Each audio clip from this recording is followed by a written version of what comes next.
last class we discussed characteristic properties of amino acids and peptide bond. So we know that what is peptide and peptide bond. So peptide is a compound formed by the condensation of two or more amino acid with the elimination of water called peptide.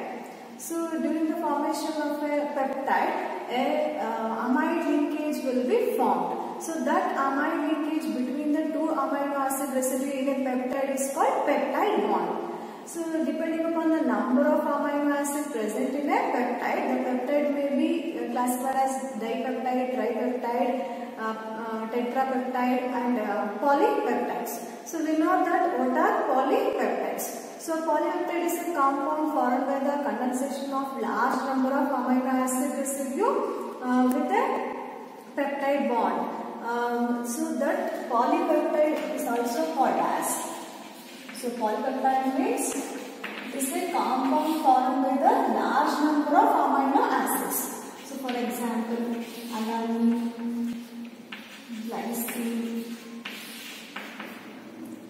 valine, leucine, glycine, isoleucine. So polypeptide means it is a compound formed by more than 10 amino acid residue. They are linked together by a peptide bond. So this is called polypeptide. So this polypeptide is a protein. So we know that protein is a polymer made up of large number of amino acids. So protein is a polypeptide made up of more than amino acid residue which are held together by a peptide bond, and this polypeptide has very high molecular mass, about 10,000 atomic mass unit are called proteins. So protein is a polypeptide made up of large number of amino acid residue having high molecular mass, about 10,000 atomic mass unit is called protein. So protein is a biopolymer. Protein is a biopolymer made up of alpha amino acids. So these alpha amino acids are building block of proteins. Amino acids are called building block of these proteins. Examples for proteins are hemoglobin, globulin, albumin. These are examples for proteins. Now we will move on to the next topic, classification of proteins. So based on the molecular structure,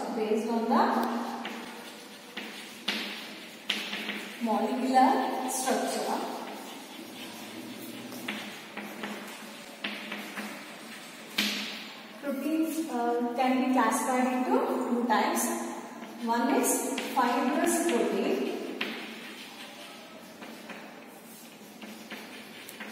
and second type is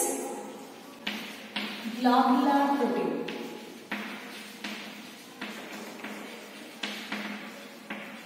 So based on the molecular structure, proteins can be classified into two types. One is fibrous protein, another one is globular protein. So coming to the first type, fibrous protein. So protein is a polymer made up of many number of alpha amino acids which are held together by a peptide bond that lead to the formation of a polypeptide chain. So in the fibrous protein, it consists of a long polypeptide chains which are arranged parallel to each other. So it is a long polypeptide chain. Fibrous protein consists of long polypeptide chains which are arranged parallel to each other. So these polypeptide chains are held together by hydrogen bonding and disulfide linkage. So the fibrous proteins consist of long polypeptide chains which are arranged parallel to each other, and these polypeptide chains are held together by hydrogen bonding and disulfide linkage. These fibrous proteins are water insoluble proteins. Water insoluble proteins. For example, keratin. It is a protein present in hair. So, hair is a long straight chain, polypeptide chain, which are arranged parallel to each other, and it is insoluble in water. So, another example is myosin. So, it is a protein, myosin, it is a protein present in muscles. Next, coming to the globular protein. Here, the polypeptide chains are coiled around itself, giving a spherical shape. Here, in globular protein, the polypeptide chains are coiled around, giving a spherical shape. So, this is called globular protein. These globular proteins are soluble in water.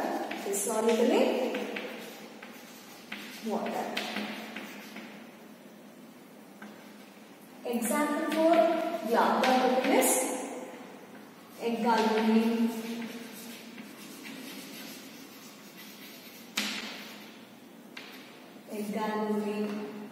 hemoglobin.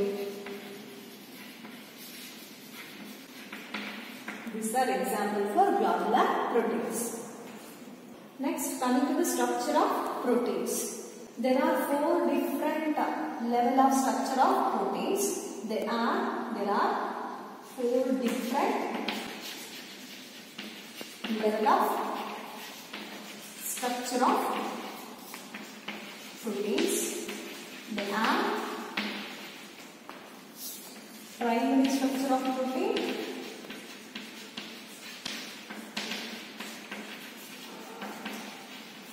secondary structure of protein, tertiary structure of protein, and quaternary structure of protein. So now coming to the very first level of structure of protein is primary structure of protein.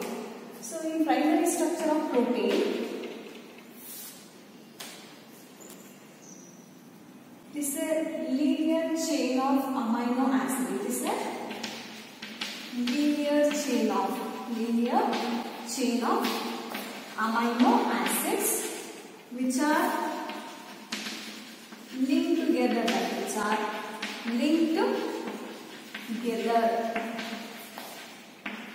by a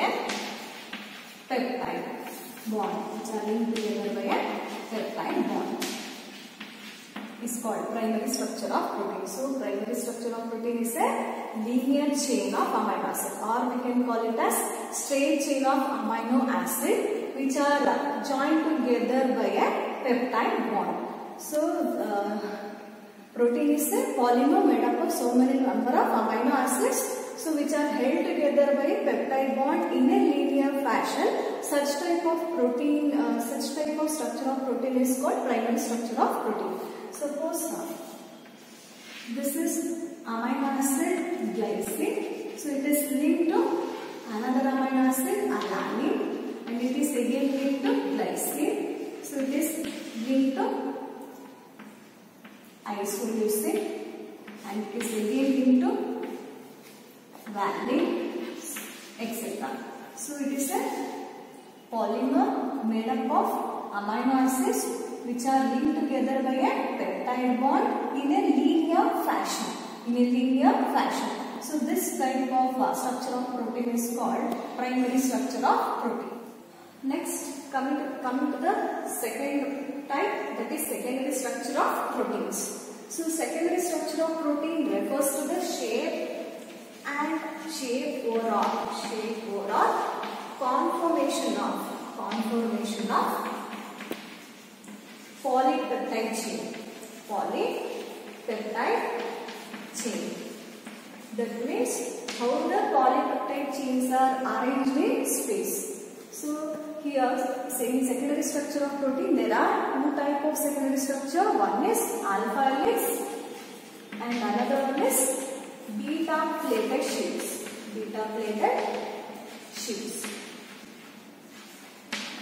So in alpha helix, the polypeptide chains are coiled itself, giving a right-handed helical structure, giving a right-handed helical structure called alpha helix. So, the polypeptide chains are coiled around, giving a spring-like structure. So, this is called alpha helix. So, these polypeptide chains are held together by intramolecular hydrogen bonding. Intramolecular hydrogen bonding between the two amino acids in a same polypeptide chain. Next come to beta plated sheets. Here the polypeptide chains has a zigzag structure. The polypeptide chain has zigzag structure. The polypeptide chain has zigzag structures. These polypeptide chains are arranged parallel to each other. So this zigzag structure of protein is called beta plated sheet. Here the polypeptide chains are held together by intermolecular hydrogen bonding. Intermolecular hydrogen bonding. So the second type of structure of protein is secondary structure of protein.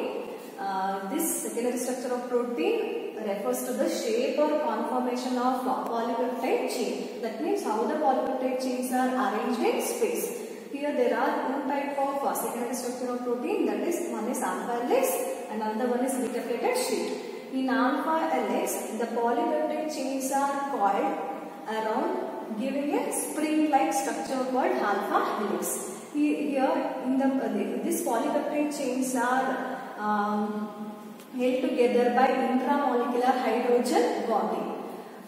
So the next one is beta plated sheet. Here the polypeptide chains has a zigzag structure. It has a zigzag structure.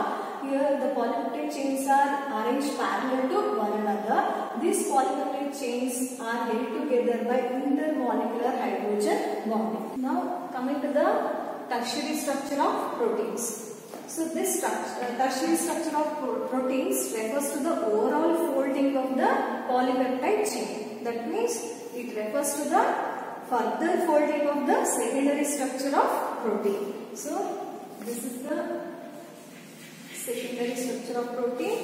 So it again further coiled, giving this structure. So this is the tertiary structure of protein. So tertiary structure of protein refers to the overall folding of the polypeptide chains. That is, it refers to the further folding of the secondary structure of proteins. It gives rise to a two major structure, that is globular and fibrous proteins. So the main forces which stabilizes the tertiary structure of proteins are hydrogen bonding, disulfide linkages, electrostatic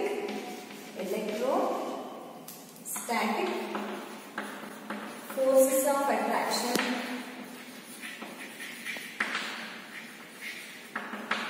and van der Waals force. So these forces stabilizes the polypeptide chain present in tertiary structure. So the tertiary structure of protein refers to the further folding of the polypeptide chain. So it gives rise to a two major structure, that is globular and fibrous protein. So this in tertiary structure, the polypeptide chains are stabilized by, or tertiary structure of proteins are stabilized by hydrogen bonding, disulfide linkages, and electrostatic forces of attraction, and also van der Waals forces. So these forces stabilizes the tertiary structure of proteins. Coming to the last level of structure of protein, that is quaternary structure of protein. So some proteins are composed of two or more polypeptide chains.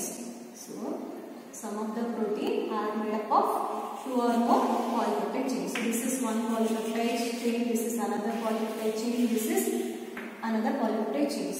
So these polypeptide chains are called subunits. Some of the protein are composed of two or more polypeptide chain is called subunit.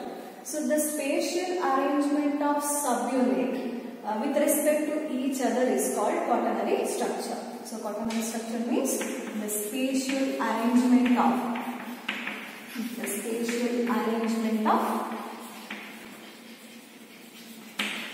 subunits with respect to each other.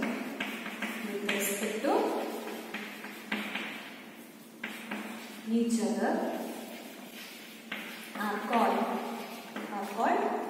quaternary structure of protein.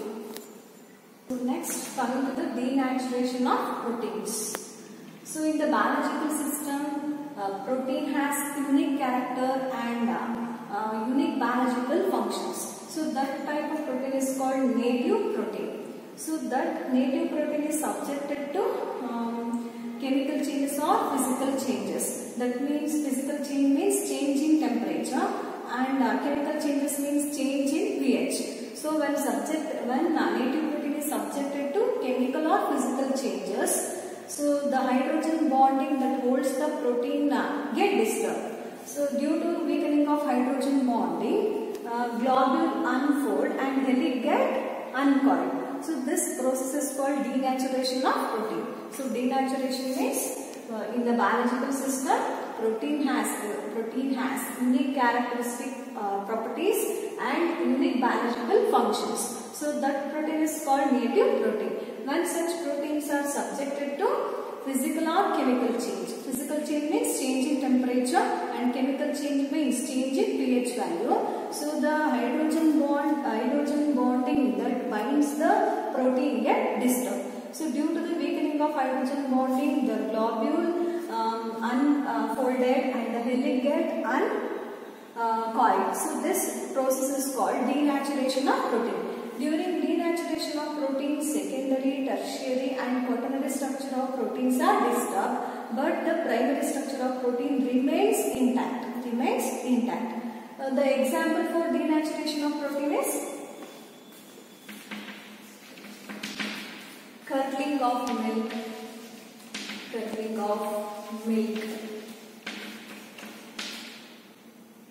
coagulation of egg white on boiling. Next, the coagulation of milk by adding lemon juice.